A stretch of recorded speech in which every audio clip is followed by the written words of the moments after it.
이제부터 본론으로 한번 들어가 볼까요?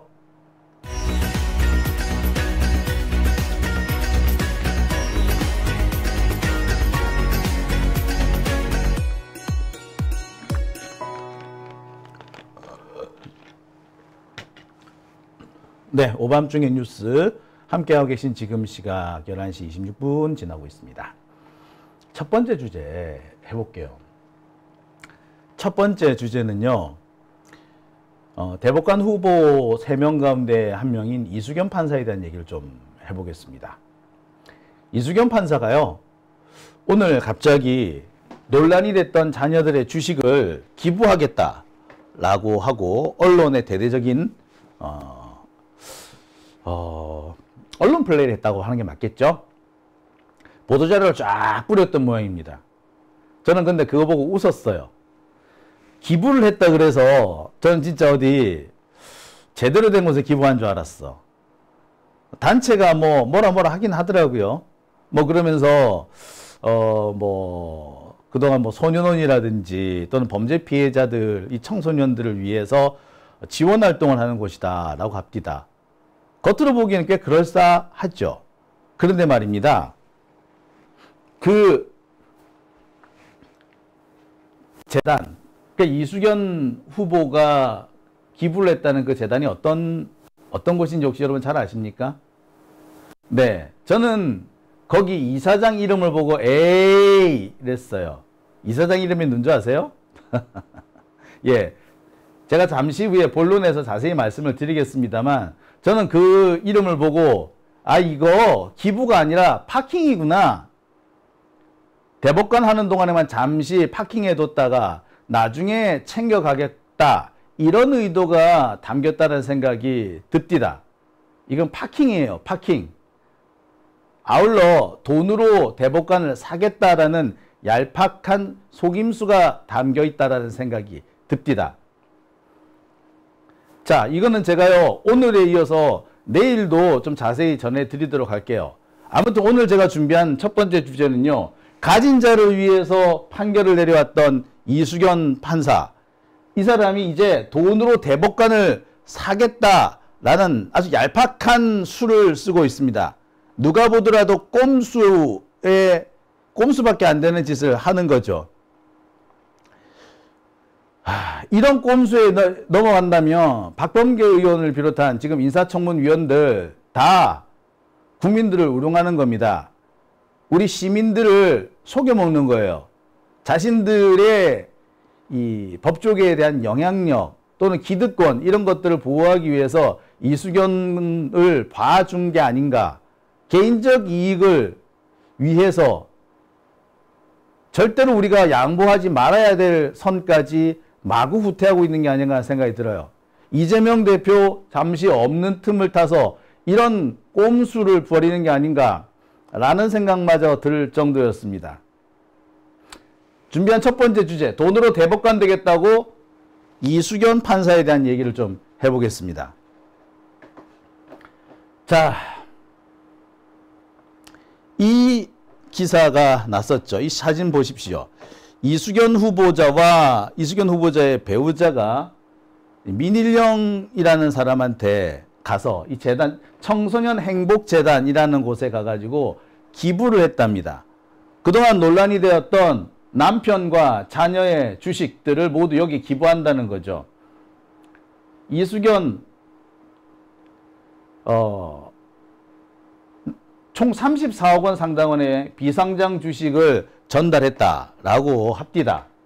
자, 근데 저는 이 기사를 보면서 야, 이게 이 양반들이 또 사람을 가지고 장난질을 치는구나 라는 생각을 했어요. 자, 청소년 행복재단 여러분 혹시 들어보셨나요? 저는 이 청소년 행복재단이라는 이름을 듣는 순간 갸우뚱했습니다. 내가 알고 있던 그 청소년 행복재단을 말하나? 예. 제가 보여드릴게요. 이 청소년 행복재단, 여기가 어떤 데냐 하면은요,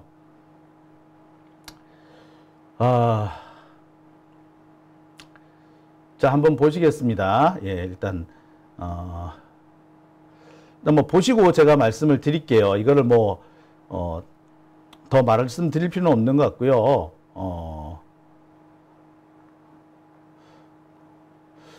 이 관련된 이 자료를 한번 보시면 여러분들께서도 쉽게 알 수 있을 것입니다. 자, 여기입니다. 학교 밖 청소년이라든지 뭐 이런 사람들을 지원해주는 이런 곳이라고 합디다. 그런데 말입니다. 여기 보세요. 갑자기 검사가 등장하죠. 그러면서 이수견 대법관 후보자 뭐 어쩌고저쩌고 막 이렇게 됩니다. 이 오늘 후보 이쪽에서 기부를 했던 모양이에요. 자, 그리고 이 기사에서 보시다시피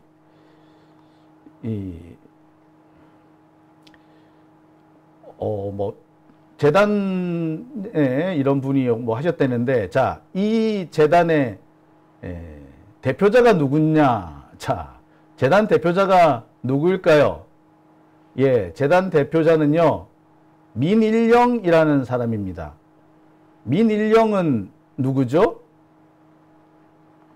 네, 아시는 분은 아실 겁니다. 민일영은요, 전직 대법관입니다. 보이십니까?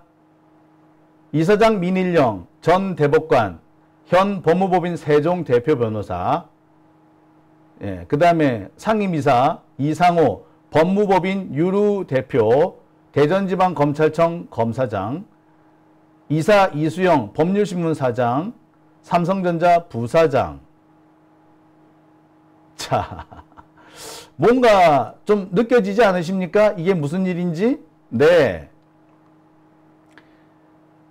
여기는요, 전 대법관이던 민일영 씨가 운영하는 곳으로 알려져 있습니다. 그러니까, 이른바 법조계 인사들끼리 모여 있는 것이죠. 특히 여기에 법무법인 유루라는 곳을 잘 봐주십시오. 법무법인 유루는요, 아시는 분은 아실 겁니다. 여기는 윤석열 관련된 재판, 한동훈 관련된 재판을 거의 전담으로 해서 하는 곳입니다. 결국 뭘 의미하겠습니까? 이거는요, 제가 볼 때는 그렇습니다. 이거는 자기가 잘 아는 사람들끼리, 그러니까 어떻게 보자면 눈 가리고 아웅하고 짜고 치는 고스톱으로 기부한 게 아닌가라는 생각이 들어요.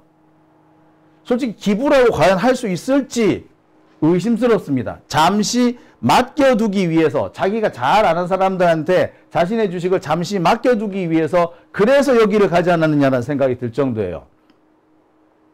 법무법인 유루면 윤석열과 꽤 가까운 그런 법무법인인데, 거기에 민일영 대법관, 전직 대법관이죠. 이 사람 역시도 대단히 수구 적폐에 가까운 그런 판결을 내렸던 사람입니다. 그런 사람이 이사장인 곳에 기부를 했다. 예, 의심스럽죠. 자, 좋습니다. 여기까지는 어디까지나 의심에 불과하니까 또 그러려니 할 수 있을 겁니다. 그런데 말입니다. 이 내용을 좀 가만히 살펴보시죠. 기부한 내용은요, 딸이 가지고 있던 18억 상당의 주식, 남편이 가지고 있던 19억 상당의 주식을 기부한 겁니다. 자, 그런데 여기서 딸이 가지고 있던 18억 상당의 주식은 원래 조형섭 씨, 즉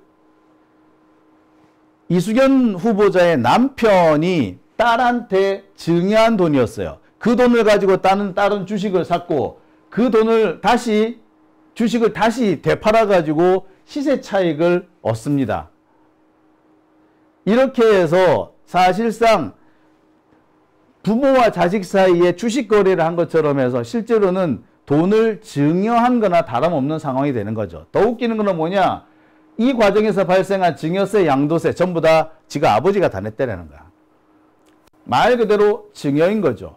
자, 이렇게 문제가 되었던 주식입니다. 이 문제가 됐던 주식을 이거 가지고는 도저히 대법관 후보가 통과가 안 될 것 같으니까 이거를 기부를 한다라고 덜컥, 아까처럼 보도자료를 낸 겁니다. 진짜로 기부가 됐는지 안 됐는지도 살펴봐야 되겠습니다만 기부한 곳 역시도 진짜 기부인지 잠시 맡겨두기 위한 것인지 매우 의심스러운 그런 대목이 아닐 수가 없습니다. 게다가 그 재산의 형성 과정을 보면 말 그대로 아빠 찬스 혹은 탈세를 위해서 상속세와 증여세를 내지 않기 위해서 편법을 쓰지 않았느냐 의심할 수밖에 없는 그런 대목이었습니다. 그래 놓고서는 그 주식을 이제 기부하겠다라고 하는 겁니다. 훔친 돈도 기부하면은 죄가 사면이 되나요? 대법관 후보라는 사람의 발상치고는 참 천박하지 않습니까? 그런 식으로 해서 얼마든지 대법관 자리를 살 수 있다라고 생각하는 거 아닙니까? 자, 이런 짓을 하는데 이런 속이 빤히 보이는 짓, 너무나도 의심스러운 짓을 하는데 이것을 핑계로 박범계 의원이 청문 보고서를 통과시켜 준다면 이 다음번에 탄핵 대상은 박범계 의원이 되지 않을까 하는 생각을 해보게 됩니다. 허영 마찬가지고요. 뭐 백혜련 다 마찬가지인 것 같습니다. 자, 특히 이 부분을 보시죠. 이수견 대법관 후보자 19살 딸 아빠와 주식 거래를 해서 63배 시세 차익을 남겼다. 하니 이게 말이나 됩니까? 심지어 부동산 갭 투자 의혹도 있죠. 아빠 돈으로 주식을 매수한 다음에 그 돈을 다시 아빠한테 되팔아가지고 시세 차익을 남겼다니 이게 뭡니까? 재산도요 170억씩이나 됩니다. 어마어마한 갑부죠. 이렇게 갑부면 대법관이라는 명예직은 안 하는 게 맞지 않을까요? 자, 뿐만 아닙니다. 이런 의혹도 있죠. 예, 이수견 대법관 후보자 자녀 5세, 8세 때 가족회사 주식 증여받아서 3,800여만 원의 양도 차익을 얻었다. 증여받아서. 그리고 이 주식을 나중에 다시 팔아가지고 어마어마한 시세 차익을 얻죠. 그래서 19억이 생겼네, 얼마나 생겼네 합니다. 여기서 말하는 가족회사라는 것은 이수견 후보자의 남편의 형, 아마 뭐 시숙이라고 얘기를 하죠. 그러니까 자녀들로 보자면 큰아버지 정도 되는데 그 양반이 운영하는 회사였대요. 금남교통인가는 버스 회사라고 합니다. 그러니까 그 회사 주식을 아빠 돈으로 사가지고 야, 그걸 다시 나중에 되돌려 팔아가지고 어마어마한 시세 차익을 남긴 겁니다. 이게 과연 정상입니까? 그리고요, 이런 식으로 삶을 살아온 사람이 과연 가난하고 배고프고 어려운 사람들의 눈물을 닦아줄 수 있을까요? 대법관은 그러라고 있는 자리 아닌가요? 야, 기가 찹니다.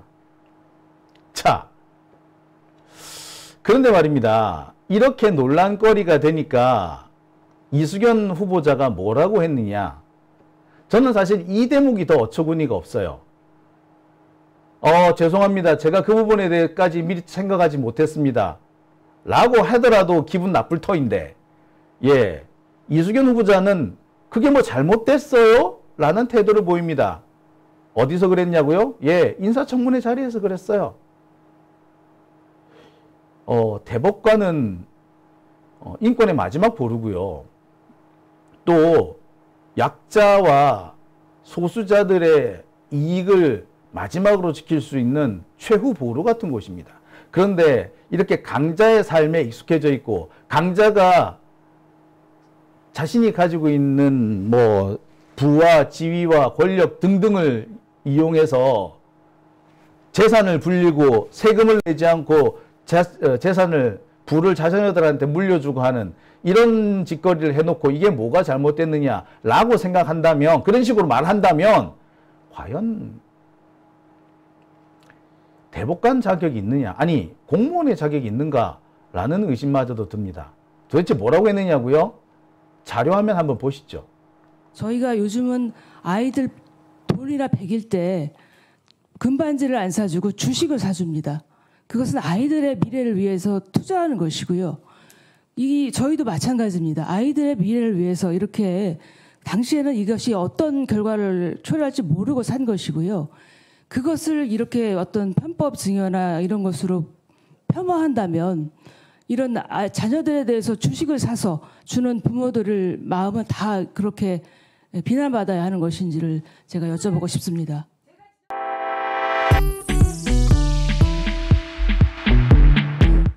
장녀가 제가 보니까 장녀가 8세 때 이 주식을 산 거예요.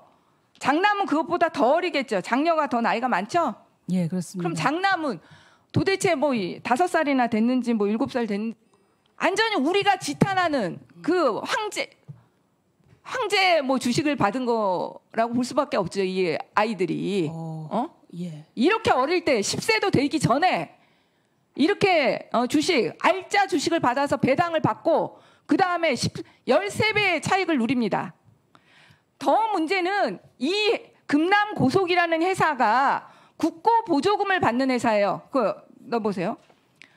엄청난 사실은 국가의 회사라고 봐도 됩니다. 그동안 2006년도부터 16년간 이 회사에 나간 국고보조금이 1374억 7600만 원이에요. 완전히 국가의 세금으로 운영되는 회사에서 후보자는 단 2년 만에 배당으로 투자 수익을 뽑고 10세도 되지 않은 자녀들은 또 그 많은 재산을 받아서 늘리고 있는 상황입니다. 이거 국민들 어떠겠어요? 예, 제가 말씀을 좀 드리겠습니다. 이렇게 많은 이익을 저희 독식할 수는 없다고 해서 이제 작년에 3억 그리고 올해 3억을 기부를 했습니다. 그리고 자녀에 대한 부분 말씀드리겠습니다. 저희가 요즘은 아이들 돈이나 베길 때 금반지를 안 사주고 주식을 사줍니다. 그것은 아이들의 미래를 위해서 투자하는 것이고요. 저희도 마찬가지입니다. 아이들의 미래를 위해서 이렇게 당시에는 이것이 어떤 결과를 초래할지 모르고 산 것이고요. 그것을 이렇게 어떤 편법 증여나 이런 것으로 폄하한다면 이런 자녀들에 대해서 주식을 사서 주는 부모들을 마음은 다 그렇게 비난받아야 하는 것인지를 제가 여쭤보고 싶습니다.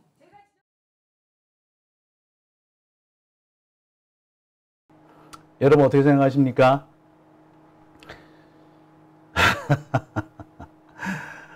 너무 뻔뻔스럽지 않습니까? 자, 이게 왜 편법 증여냐? 자녀를 위해서, 자녀의 미래를 위해서 준비를 해준 건데, 자녀의 미래를 위해 준비한 이것이 왜 편법 증여라고 비난받아야 되느냐라고 항변하는 모습입니다. 과연 이 사람이 대법관으로서 자격이 있는 걸까요? 여러분 어떻게 생각하십니까? 저는 아무리 좋게 생각해도 이 사람이 대법관 자격이 있다라고 보기는 어려울성 싶습니다. 근데 너무나도 뻔뻔스럽게 뭐가 잘못됐느냐라고 말하지 않습니까? 좋아요. 좋아요. 백보양보해서 투자라고 치죠. 자녀의 미래를 위해서 투자를 해줬고 자녀의 미래를 위해서 부모가 돌반지 대신에 주식을 사줬다 칩시다. 그런데 말입니다. 돌반지 얼마 하는데요? 돌반지가 얼마 하는데 얼마의 주식을 증여한 건가요? 이게 그러고도 편법 증여가 아니란 말인가요? 저는 이 사고방식 자체가 더 기가 막힙니다. 이런 사고방식을 가지고 있다는 것 자체가 어처구니가 없어요. 자신의 잘못을 뉘우치고 고백하기보다 내가 뭘 잘못했느냐라고 큰소리치는 이 모습을 보면서 과연 이 사람이 대법관 후보로서 자격이나 있는지 생각을 해보게 됩니다. 자, 보십시오. 이렇게 얘기를 합니다. 요즘은 금반지 대신에 돌반지 대신에 주식을 사준다. 나 그래 주식 사줬을 뿐이다. 뭐가 잘못됐느냐?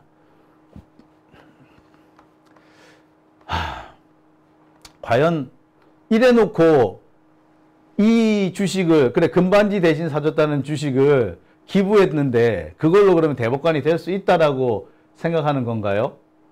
뿐만 아니죠. 이 사람 같은 경우에는요, 자녀가 이른바 갭 투자를 하고 있습니다. 그것도 부모한테 받은 돈으로 갭 투자를 해요. 이게 부모한테 받은 돈으로 갭 투자를 한 것이 아니라 사실상 뭡니까? 예, 자녀를 통해서 편법 상속을 한 거거나 차명으로 부동산을 매입한 거예요. 근데 이게 잘못이 없다는 건가요? 글쎄, 뭐, 저는 참 이 사람 보면서, 야, 참, 우리나라 사회의 가진 자들의 사고방식이 이렇구나. 이들은 이렇게 사는구나. 라는 생각을 좀 해보게 됐습니다. 이수견 이 후보자는 그렇게도 얘기를 합니다.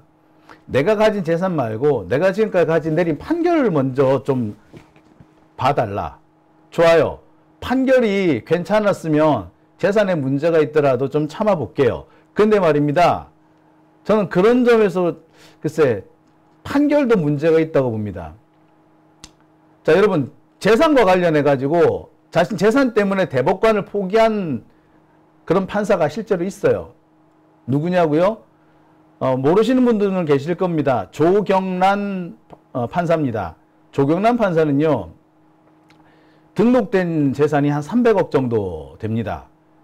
그래서 매번 이 사람이 대법관 후보에 올랐으나 이 재산 때문에 대법관이 되지 못했습니다.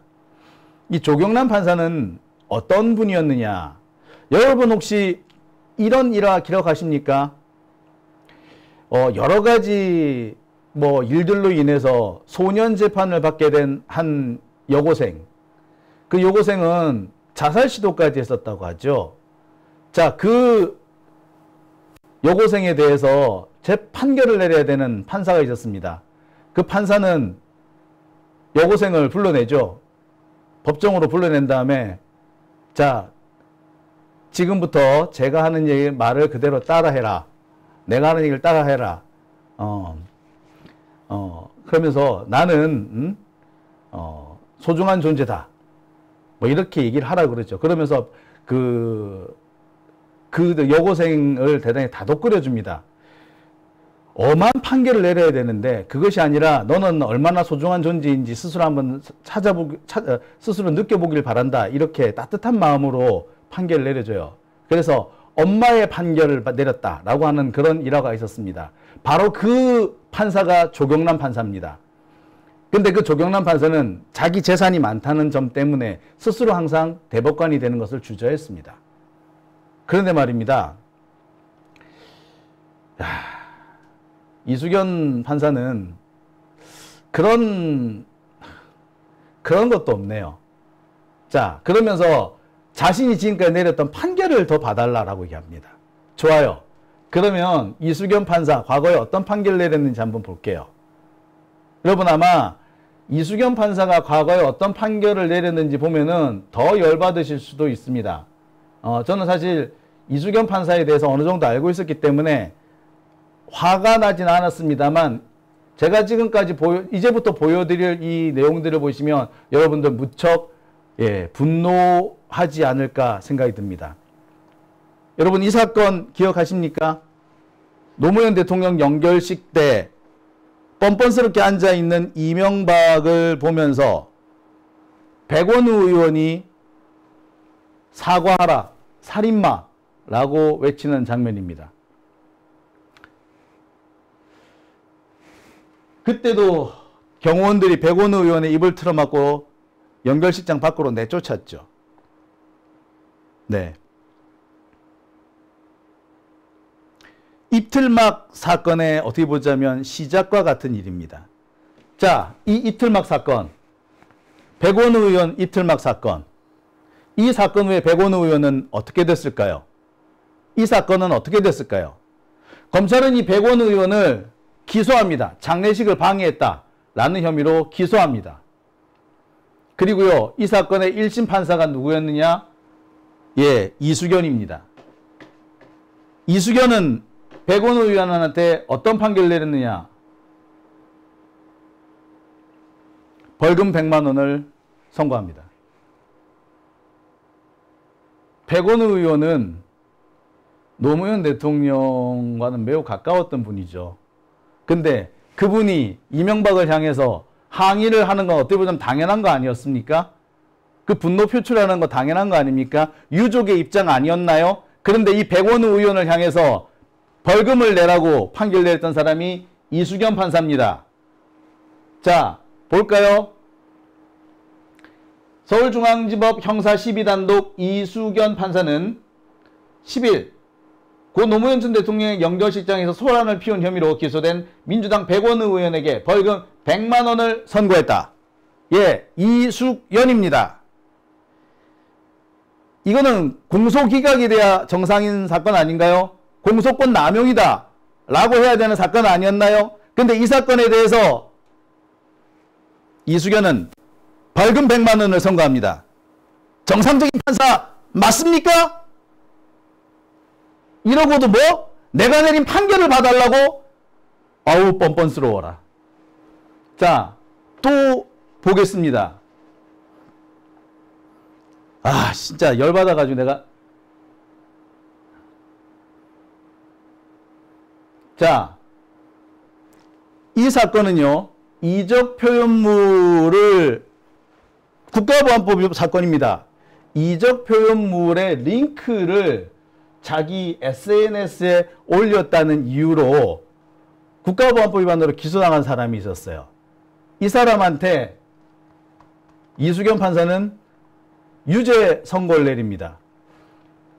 북한 활동에 대한 고무 찬양 선전이라는 혐의를 내렸고요. 징역 2년에 집행유예 3년, 보호관찰 1년을 선고합니다. 링크만 걸었어요. 링크 걸었는데 이거 가지고 이렇게 합니다. 징역 2년이 선고돼요. 자, 또 있습니다. 이명박 정권 때 당시 남북 간의 정세가 상당히 불안했죠. 북한의 오물풍선 정도가 아니고 실제로 북한이 뭐 대포를 쏘네 어쩌네 상황이 아주 아슬아슬했습니다. 일촉즉발의 상황이었어요. 그때 남북한에 전쟁이 임박했다라는 내용의 전쟁 임박설을 유포한 18살짜리 이 소년이 있었습니다. 고등학생이죠. 이 고등학생을 소년부로 송치해야 된다. 즉 이게 판결 내는 사람이에요. 이거 아우. 자, 이게 잘 내린 판결이라고 할 수 있나요? 자, 또 있습니다. 자, 이 사건, 이 사진은요, 용산 참사 때 그 피해를 입은 용산 그 참사 철거민들이 시위를 벌이는 장면입니다. 자, 이 시위 때문에 여기 있던 사람들, 그 다음에 용산 참사 이 유가족들은 무슨 일을 당했느냐? 예. 집시법 위반, 집회 및 시위에 관한 법률 위반 혐의로 기소가 됩니다. 그리고 이들한테는 징역 3년에 집행유예 4년, 징역 2년에 집행유예 3년 등 징역형이 선고됩니다. 자, 용산 참사, 지금 우리가 알고 있는 건 이태원 참사 말고요. 2010년에 지금 용산역, 신용산역 앞에서 있었던 그 용산 참사 기억하시는 분들이 계실 겁니다. 그 바로 용산 참사에서 피해를 본 그 유가족들이 시위를 벌였다고 그들을 지원하는 단체 그 관계자들한테 징역형을 선고한 겁니다. 누가 했느냐고요? 예, 이수견 판사가 했습니다. 서울중앙지법 형사 12단독 이수견 판사입니다. 자, 또 있습니다. 파리바게뜨 제빵사들, 이 파리바게뜨 제빵사들이 본사가 직접 고용을 해달라. 우리는 본사가 좀 직접 고용을 해달라라고 요구하는 그런 일이 있었습니다. 자, 그 사건에서 노동자들의 요구를 과감하게 짓밟은 판사가 있었습니다. 그 판사 이름이 누구냐고요? 예, 이수연 판사입니다. 자, 여러분 어떻습니까? 어떻습니까? 이 사람 과연 대법관으로서의 자격이 있나요? 이 사람은 보시다시피 가진 자들, 권력자들을 위해서 재판을 해왔던 사람입니다. 제가 전에 이 이수견 판사가 현대자동차 노동자들에게 결정적으로 불리한 판결을 내렸다라고도 말씀을 드린 적이 있는데 보세요. 그것뿐만이 아닙니다.